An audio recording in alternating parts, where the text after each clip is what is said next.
अस्सलामुअलैकुम, मैं हूं गुलाम रसूल भट्टी और आप देख रहे हैं SNN न्यूज़। नाज़रीन काम, ख़त लिखने वाले जजेस की मुअत्तली की खबर सुनने और वफाकी कबीना ने किस तरह ये एटम बम गिराया है, जो काजी फ़ाइज़ ईसा और शहबाज शरीफ की मुलाकात थी, अब वो मज़ीद खुल करके सामने आ गई है। और वो मिली भगत जो है वो किस तरह काजी साहब ने अपने सर से भार उतार के जो है वो शहबाज शरीफ साहब के गले में डाला कि इसको किस तरह मैनेज करना है और आप इसको जो है वो मैनेज करें, और उसको किस तरह मैनेज किया गया। आज वफाकी कबीना के इजलास में तमाम चीज़ें वाज़ेह हो गई। ये मैंने आपको बड़े अहम हक़ाइक़ जो है वो आपके सामने रखने हैं कि किस तरह बड़ी गेम जो है वो इन जजेस के ख़िलाफ़ जो है वो डाल दी गई है। इन तमाम हक़ाइक़ के ऊपर आपके सामने रखेंगे कि वो जो सरबरा है कमीशन का, उसका नवाज शरीफ साहब के साथ क्या ताल्लुक़ है, उसका शहबाज शरीफ साहब के साथ क्या ताल्लुक़ है। ये तमाम चीज़ें आपके सामने रखेंगे। और इसके साथ साथ नाज़रीन काम, 9 मई केस के हवाले से एक बड़ा इंतहाई संगीन और बड़ा कदम जो है वो उठ चुका है। और सबसे पहले तो मैं आपको इसके हक़ाइक़ जो है वो बता देता हूँ। जो 9 मई के हवाले से एक बड़ा कदम आज और अफसोसनाक कदम जो है उठाया गया है। नाज़रीन काम, ये बड़ा एक जो बड़ा सोच समझ के कि मेरा ख्याल है ये गेम डाली गई, क्योंकि आपको पता है कि सबसे पहले 9 मई हमला केस के अंदर लोगों को ज़मानतें मिली हैं। बहुत से लोग जो है वो रिहा होकर के घरों को पहुँचे। उसके बाद मिलिट्री कोर्ट के हवाले से जो है वो सुप्रीम कोर्ट ने कहा कि जनाब जो 15 से 20 लोग हैं उनको आप ईद से पहले पहले जो है वो रिहा कर दें, उनका फ़ैसला आप सुनाएँ। और इस सब के अंदर ये अफसोसनाक ख़बर जो है वो आई है सामने। ये ख़बर क्या है? ये इंसाद दहशतगर्दी गुजरांवाला से ख़बर है। और इंसाद दहशतगर्दी की जो अदालत है उसकी जज नताशा नसीम ने जो है ये आज 9 मई केस में एक बड़ा फ़ैसला और पहला फ़ैसला जो है वो जारी कर दिया गया। यानी 9 मई हमला केस में ये पहली जो बाकायदा सज़ाएँ हैं मुजरमों को वो सुना दी गई हैं ना। या नाज़रीन काम, इसमें गुजरांवाला में थाना कैंट में जो है वो पुलिस SHO मुदस्सर भट्ट की मुतय्यद में जो है मुकदमा दर्ज था। और PTI के टिकट होल्डर समेत 23 नामजद और 100 से ज़्यादा जो है वो नामालूम अफराद पर मुकदमा दर्ज था। और अब जो इसमें इस मुकदमा के अंदर जो 51 मुल्ज़मान हैं, बड़ी यानी कि ये पहला मुकदमा है ATC का जिसने सज़ाएँ सुनाई हैं अभी तक 9 मई के केस के हवाले से। और 51 मुल्ज़मान को 5-5 साल कैद की सज़ा जो है वो सुना दी गई है। ये बड़ा आज इंतहाई कदम उठाया गया है गुजरांवाला की अदालत से। अब आते हैं जो जजेस की मुअत्तली वाला केस है। सबसे पहले मैं आपके सामने रखता हूँ कि ये जो कमीशन बना है, फिर ये कमीशन के जो सरबरा जस्टिस हैं उनका ताल्लुक़ नवाज शरीफ, शहबाज शरीफ साहब से किस तरह है, किस तरह जो उनके बेटों का क्या ताल्लुक़ है इनकी नून लीग के साथ, और निगरान वज़ीर ख़ारजा जो रहे हैं उनका ताल्लुक़ इस जस्टिस के साथ क्या है। और फिर आपको समझ आएगी कि वाकई ये जो ख़त वाले जजेस हैं वो मुअत्तल होने जा रहे हैं। नाज़रीन काम, आज वफाकी कबीना का इजलास हुआ और उस वफाकी कबीना के इजलास में जो ये तय पाया गया कि एक रुकनी कमीशन जो है वो बनाया गया है जिसके सरबरा जो हैं वो जस्टिस तसद्दुक़ हुसैन जिलानी जो हैं वो होंगे। अब जस्टिस तसद्दुक़ हुसैन जिलानी का बैकग्राउंड मैं आपको बताता हूँ कि क्या है, किस तरह ये नवाज शरीफ साहब का करीबी। और आपको पता है कि शरीफ ख़ानदान के ऊपर ये अटैक है और एजेंसियाँ और इस वक्त ये तमाम लोग एक हैं। और आपको पता है कि किस तरह शरीफ ख़ानदान जो है वो अपने एम्पायर के साथ मैच खेलता है।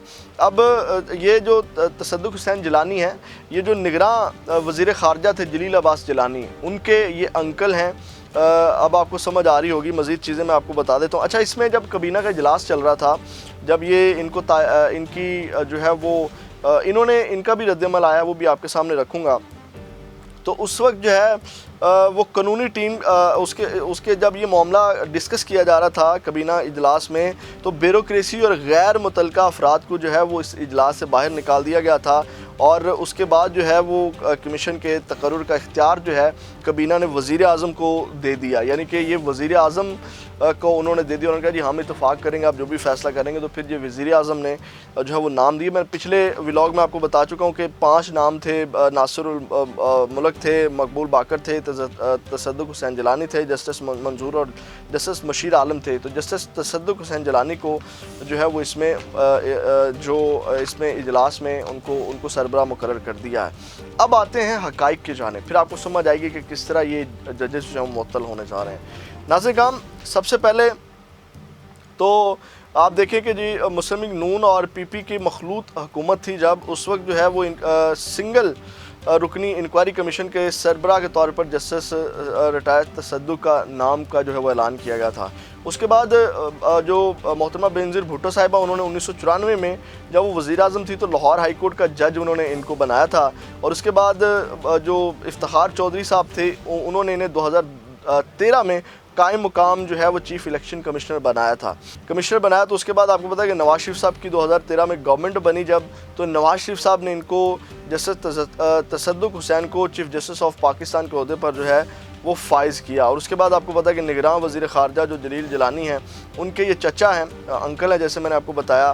اور اس کے بعد جو تمام چیزیں ہیں وہ میں آپ کے مزید ان کے بیٹوں کے ٹویٹس میں آپ کے سامنے رکھتا ہوں کہ کس طرح جو ٹویٹس ہیں وہ بھی ان سے بھی واضح ہوگا کہ ان کا جو لگاؤ ہے وہ کس طرح پاکستان مسلم لیگ نون کے ساتھ ہے۔ یہ ثاقب جیلانی بیٹے ہیں ان کے، اور وہ لکھتے ہیں، ٹویٹ کرتے ہیں کہ اپوزیشن لیڈر میاں شہباز شریف should smoothly become the PM tomorrow, but there will be the many battles ahead for which the politics parties need to prepare themselves now۔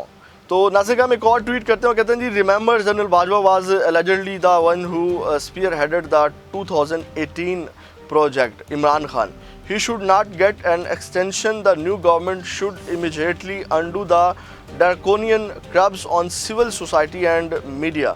A good start would be ending the colonial era criminal defamations۔ یعنی کہ یہ ان کے حق میں tweets جو ہیں وہ جن کو سربراہ بنایا گیا ہے کمیشن کا، ان کے جو بیٹے ہیں وہ کر رہے ہیں۔ اب یہ یہاں سے اب آپ کو تمام گیم سمجھ آ رہی ہوگی کہ وزیر اعظم صاحب کو کیوں قاضی صاحب نے ملاقات میں بلایا، پھر کیوں ان کی پریس کانفرنس اور فل کورٹ اجلاس کا اعلامیہ جو ہے وہ سیم آتا ہے اور ایک جیسا آتا ہے، پھر اس کے بعد جو ہے وہ وفاقی کابینہ کا اجلاس بلایا جاتا ہے، اور پھر یہ معاملہ جو ہے وہ اس طرح اب یہ ججز کو اب ڈیفینیٹلی یہ بندہ کن کا ہے، اور یہ ججز کی جو معطلی کی طرف جو ہے اور ان کو مس کنڈکٹ کا یہ قرار دیا جائے گا۔ 75 سالہ بزرگ ہیں، اور یہ 75 سالہ بزرگ جو ہیں وہ حاضر سروسز کے خط کے معاملے کے حوالے سے جو ہے وہ تمام چیزیں جو ہیں وہ کریں گے۔ اب اس سب کے اندر کمیشن کے جو سربراہ ہیں تصدق حسین جیلانی، انہوں نے اس حوالے سے جو گفتگو کی ہے وہ بھی میں آپ کے سامنے رکھ دیتا ہوں کہ ان کا جو رد عمل آیا ہے اس کے اوپر وہ انہوں نے کیا دیا ہے۔ انہوں نے کہا کہ یہ ذمہ داری قبول کر لی ہے، نوٹیفیکیشن جاری ہونے پر عید کے بعد اس معاملے پر جو ہے وہ پروسیڈنگ کا آغاز کریں گے۔ یہ بہت ہی حساس نوعیت کا ایشو ہے، اور تو ایک سوال کے اوپر انہوں نے کہا یہ اوپن جوڈیشل پروسیڈنگ نہیں ہے، یہ اوپن ہوگی یا نہیں ابھی اس پر کچھ نہیں کہوں گا کیونکہ یہ ایک حساس معاملہ۔ انہوں نے مزید بتایا کہ یعنی کہ ہم اسلام آباد میں کمیشن کی کارروائی مکمل کریں گے، یعنی کہ ابھی یہ اوپن ہوگی پروسیڈنگ یا نہیں ہوگی اس حوالے سے بھی جو معاملہ ہے وہ ابھی تک ڈیسائیڈ نہیں ہو، اور اس کے حوالے سے اب یہ عید کے بعد اس معاملے کو جو ہے اٹھایا جائے گا۔ اصل میں آپ کو بتاؤں کہ یہ بڑا سمپل معاملہ تھا۔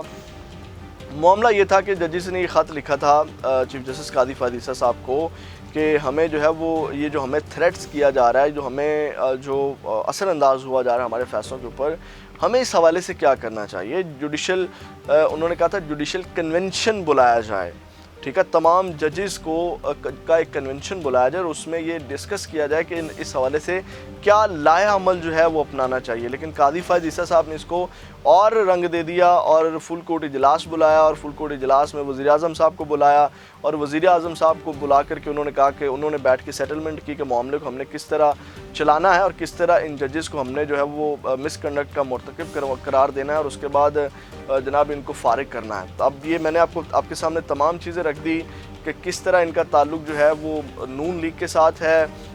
نواز شریف صاحب نے ان کو چیف جسٹس آف پاکستان بنایا، اس کے بعد ان کے بیٹوں کے ٹویٹس جو ہیں وہ ان کے حق میں آ رہے ہیں، شہباز شریف صاحب کے حق میں، اور نگراں کابینہ میں ان کے انکل چاچا جو ہیں وہ موجود تھے، اور یہ کس طرح اپنے ہی بندے کو انہوں نے اوپر لگا دیا ہے۔ تو آپ یہاں سے اندازہ لگا سکتے ہیں کہ ججز کی جو معطلی ہے وہ طے ہے۔ اگلی ویڈیو میں دوبارہ ملاقات ہوگی۔